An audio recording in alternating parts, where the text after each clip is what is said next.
Dumba Muzafaro uru urugero rwiza rwo kuba kirihahira kuri muranda abafana ba Bruce Melody mbasabye imbabazi. Anavuze ikintu yapfuye na Bruce Melody. Reka nkubwire umuntu yanteranyije na Bruce Melody,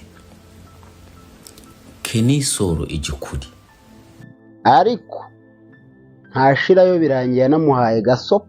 Ariko Bruce ukabuti yunze na Kenny tuba iminsi myiza n'ibiri turaba twasubiye.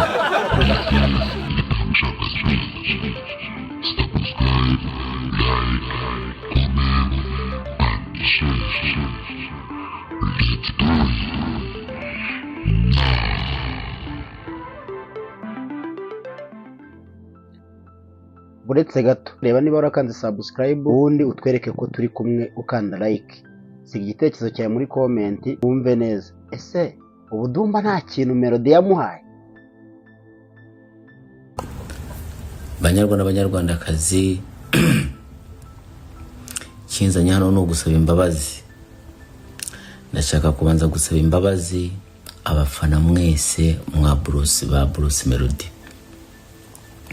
Abafana ba Bruce Melody mbasabye imbabazi kubera mumaze iminsi myinshi mubona Bruce Melody ntamushyigikira uko bikwiye, kandi iyi page yanjye, iyi page ya Dumba ingi 70% ikozwe n'abafana ba Bruce Melody, niko yazamuye iyi page yanjye yazamukiye ku mufana wa Bruce Melody. Niyo mpamvu nyambwira abantu bose, niba mufashije, niba ngutwikiye ukabona Dumba ngutwikiye uri umunyarwanda, biba ari ngombwa ubu nabisabwa kugira ngo utwikire Bruce Melody, kubera iyi page nakoresheje kugutwikira ni y'abafana ba Bruce Melody. Ubu mugiye kuvuga ngo Bruce Melody yanyishuye. Bruce Melody ajya nyishura nkamunyaga kubera amakimbirane. Rega Bruce Melody si we yishura amafaranga cya kwa ko Kigali bagahita bagashisha bagahita bayama, barangiza kuyanshira mu ntoki kubera Bruce Melody tuba dufitanye amakimbirane, nkahita munyaga, nkahita nyarya simbi kuri. Abanyarwandakazi mbisabiye imbabazi kuba naramunyaze.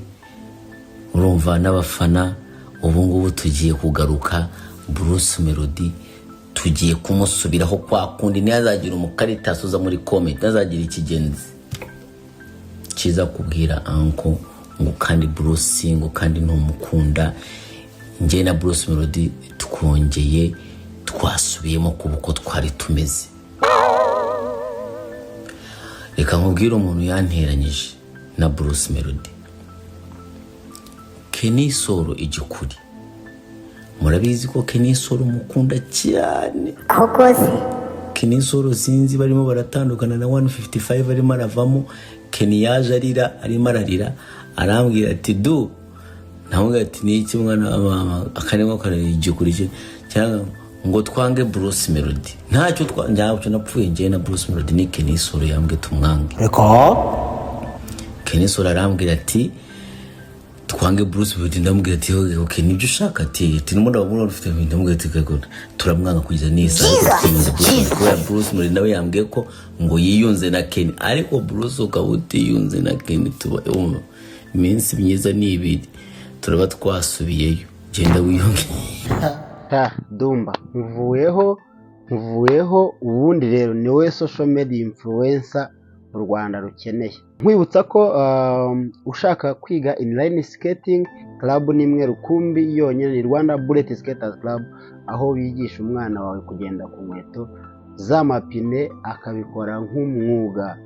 Bagane, nimero zabo ni izi ngizi ziri aha ngaha, ubundi ugende bakurikire kuri social media zabo, unakore subscribe kuri YouTube channel yabo ni Rwanda Bullet Skaters Club. Ngiyi hano murayibona hano, mugende mubakore subscribe, mugende mufollow kuri social media zabo, ubundi mutwara abana banyu babigisha. Ntawamenya wabona iyi skate ejo ari ibaye akazi k'umwana wawe, who knows.